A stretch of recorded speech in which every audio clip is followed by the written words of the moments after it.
رسول اللہ صلی اللہ علیہ وسلم کے صحابی سیدنا علی رضی اللہ تعالی عنہ فرماتے ہیں، اللہ کے رسول نے فرمایا تھا لا يحبنی الا مؤمن، اللہ کے رسول نے مجھے فرمایا اور میں آپ کو کہہ رہا ہوں، علی فرماتے ہیں کہ علی سے محبت کرتا ہی وہ ہے جو مومن ہے، ولا يبغضنی الا منافق، اور مجھ سے بغض وہ رکھے گا جو منافق ہوگا۔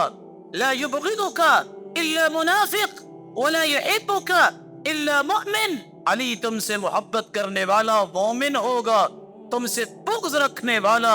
یہ منافق ہوگا۔ رسول اللہ صلی اللہ علیہ وسلم کے صحابی ابو سعید خدری بیان کرتے ہیں، ابن حبان کی روایت ہے 6978، والذی نفسی بیدی، اللہ کی قسم جس کے ہاتھ میں میری جان ہے، لا یبغضنا اہل البیت رجل الا ادخلہ اللہ النار، اللہ کی قسم جو اہل بیت، اللہ کے رسول کی بیویاں، آپ صلی اللہ علیہ وسلم کی اولاد اور آل، اس سے بغض رکھتا ہے، الا ادخلہ اللہ النار، اللہ انہیں جہنم میں داخل کریں گے۔